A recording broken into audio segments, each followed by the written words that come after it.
Kalau ajar, sholat, zakat, semuanya harus ikhlas. Jadi sebelum sholawat, sebelum zikir, sebelum baca Quran, yang azan sebelum azan, yang imamin sebelum imamin, harus menuluskan niat. Karena Allah memandang niat. Nah, ada satu kalam oleh Imam Syirazi, an-niyah fil qalb. Niyah ada di kolbu.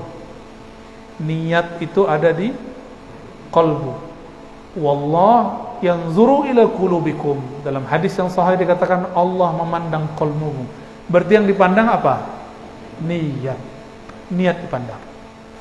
Setelah beliau menyebutkan innamal likulli imri'in ma nawa, lalu beliau mengasih contoh, orang hijrahnya karena Allah Rasulnya akan sampai kepada Allah. Orang hijrah bukan karena dunia atau karena gadis rancak atau cowok keren, fa hijratuhu ila ma hajara ilaih. Hijrahnya sampai ke situ.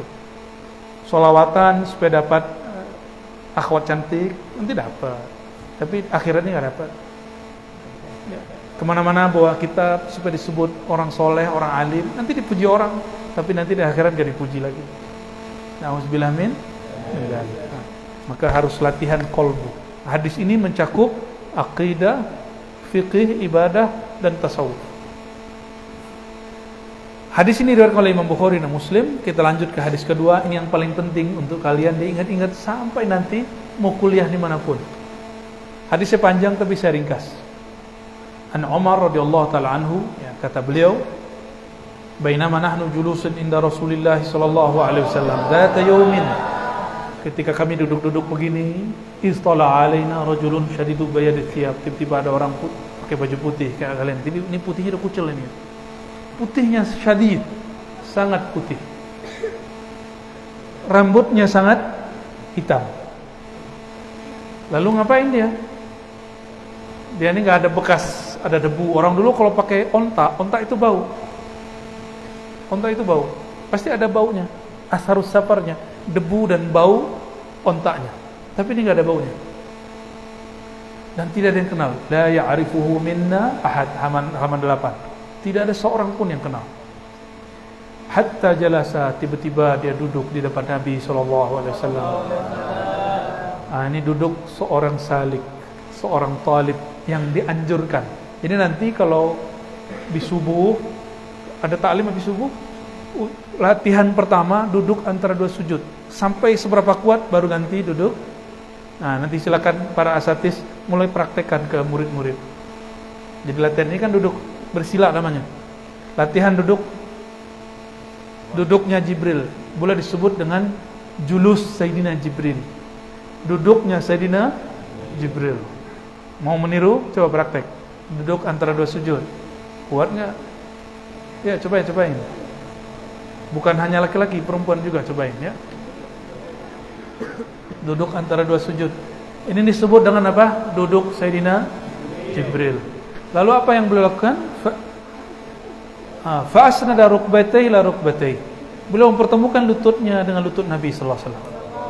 Wajar Jibril. Kalau kita nggak berani, sahabat nggak ada yang berani, cuma Jibril yang berani. Fawada'a kaffai ala fikhri. Lalu meletakkan tangannya di atas. Coba duduk kayak gitu. Seperti kita duduk antara dua sujud. Ini disebut duduk Jibril. Jadi karena kalau sholat sudah mengamalkan duduk Jibril. Berapa kali? Subuh 2 kali kan? Baik. Orang ini tiba-tiba bertanya, "Ya Muhammad." Kagetlah para sahabat. Kok dia kenal Nabi Muhammad sallallahu alaihi? Pertanyaannya, biasanya yang manggil ya Muhammad itu orang Badui. Tapi kalau bertanya, pertanyaannya hanya untuk dirinya. Tapi pertanyaan ini bukan untuk dirinya. Orang-orang Arab Badui itu pertanyaannya aneh-aneh. Muhammad, kalau ente benar Rasul, panggil tuh pohon sini. Pohonnya jalan. Tuh, kayak bocah-bocah kecil, kayak film kartun. Arab Badui mereka kurang terdidik, maka dididik oleh Rasulullah pelan-pelan. Ya. Allahumma sholli wa sallim wa barik alaihi. Jadi kalian yang minta keajaiban itu berarti Arab dan maklum. Arab maklum. Apa kata dia? Akhbirni anil Islam. ceritakan kepadaku tentang Islam. Dijawab dengan rukun Islam. Rukun Islam melahirkan ilmu zahir, ilmu fikih, ilmu hadis, ilmu tafsir. Ilmu fikih, ilmu hadis, ilmu tafsir. Dalam fikih ada 4 mazhab. Apa mazhabnya? Terus.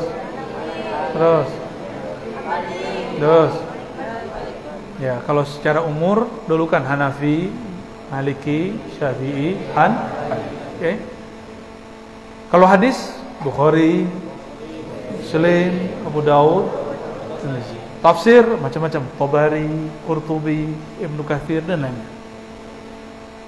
Lalu orang ini setelah nanya mengiyakan, shadaqta, kamu benar. Tambah bingung Sayyidina Umar. Ini orang ngetes apa nanya? Sekarang lagi rame ya. Kamu nanya. Jadi alay semua.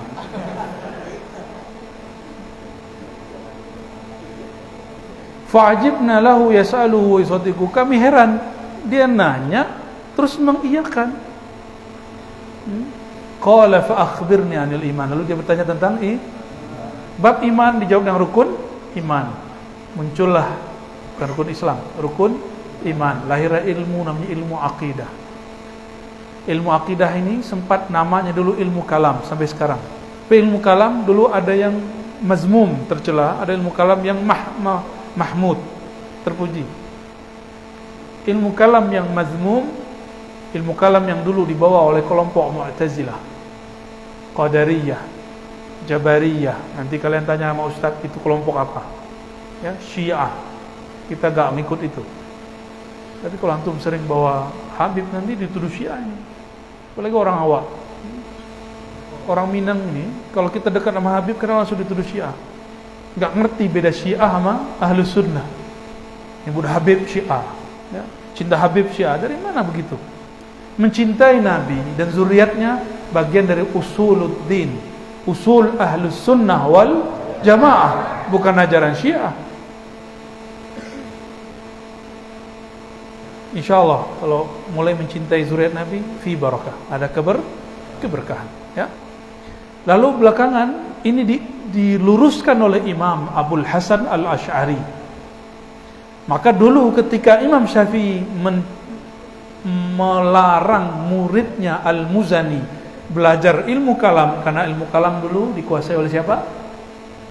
Mu'tazilah. Untuk mengatakan takdir tidak ada. Jadi orang yang menolak takdir itu udah nggak update. Dia mengikuti ilmu kalam masa Mu'tazilah dan Qadariyah. Ilmu kalam ini sudah diislamkan, sudah diluruskan kembali oleh Imam Abul Hasan Asy'ari, maka disebut Imam Ahlus Sunnah manhaj Asy'ariyah, ya. Lalu yang ketiga dia tanya tentang Al-Ihsan. Al-Ihsan melahirkan ilmu namanya tasawuf. Kau beribadah seakan memandangnya jika tidak merasa dipandangnya. Sebelum memandangnya kita merasa diintai-intai olehnya. Pernah senang seseorang? Kalau lewat, sebelum mau ketemu, misalnya dilewat depan kelasnya, ada yang lagi colek-colek nih ya. Mau lewat depannya nih, depan kelasnya, tuh bajunya dibagus-bagusin, mukanya digini-giniin. Padahal mukanya gitu nggak nambah juga, ya. Nggak ada yang nambah, malah berkurang. Karena ingin dilihat oleh kekasih yang kita suka, maka kita bagus-bagusin. Karena kekasih yang dilihat apa? Mazahir, atau suara yang indah, atau bacaan yang bagus. Kalau Allah yang dilihat apa? Qalbu. Maka yang harus kita baguskan qalbunya. Jadi ihsan, ilmu membaguskan qalbu di hadapan Allah Subhanahu wa ta'ala. Ilmu ini disebut belakangan ilmu tasawuf. Oleh karenanya tasawuf bukanlah ajaran Buddha, bukan Hindu, bukan Kristen, bukan, itu ajaran Islam. Jika fikih mempelajarinya lewat mazhab, maka ilmu tasawuf mempelajarinya lewat thariqah. Jadi jangan sampai ada nanti ustadz melarang muridnya bertorikoh. Dulu tarbiyah Islamiyah di negeri kita kan pusatnya di kita. Murid-murid yang ingin tamat mesti suluk dulu ngambil torikoh. Dulu guru saya ngajinya di Malalo dan jauh. Ada Syekh Zakaria Al-Baisati, ada Syekh Jamil Jauh. Beliau bercerita, kami dulu kalau sebelum selesai disuruh suluk dulu ambil torikoh. Di Payakumbuh begitu dulu.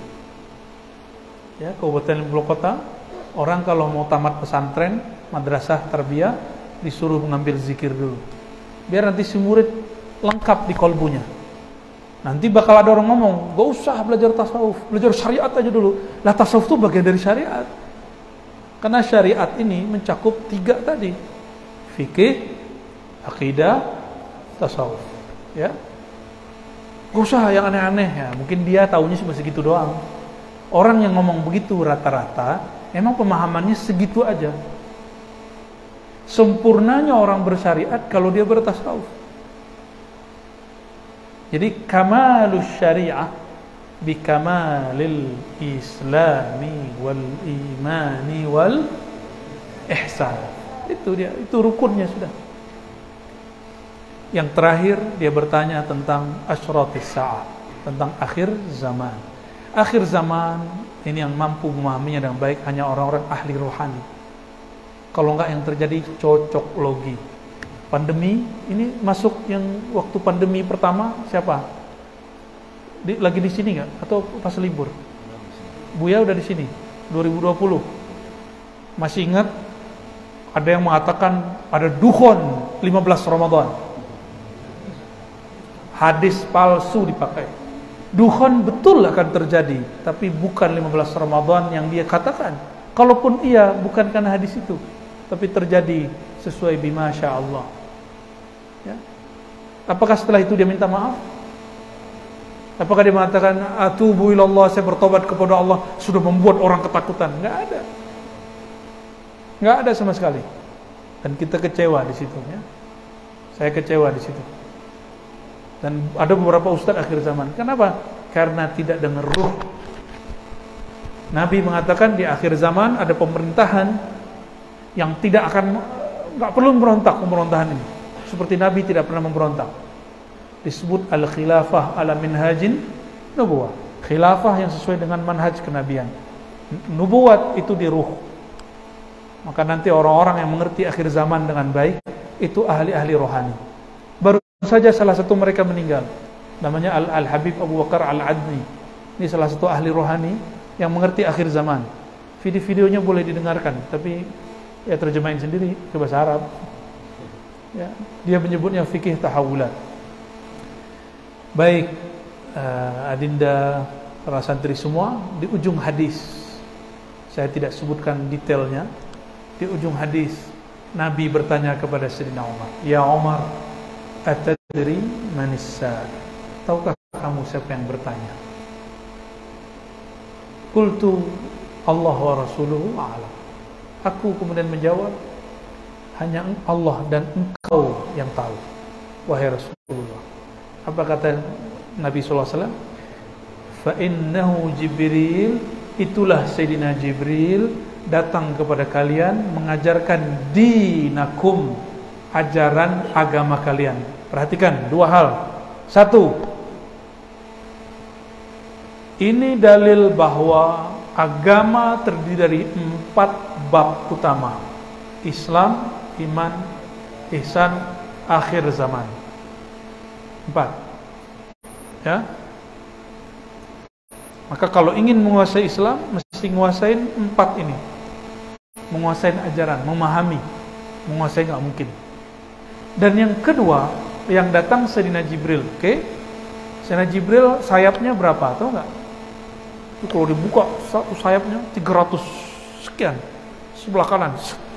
Kututup langit dan bumi. Tapi dia nurnya mempunyai sayap. Allah izinkan menjadi seorang laki-laki mirip dengan Nabi Yusuf atau Dihya Al-Kalbi. Apa maknanya?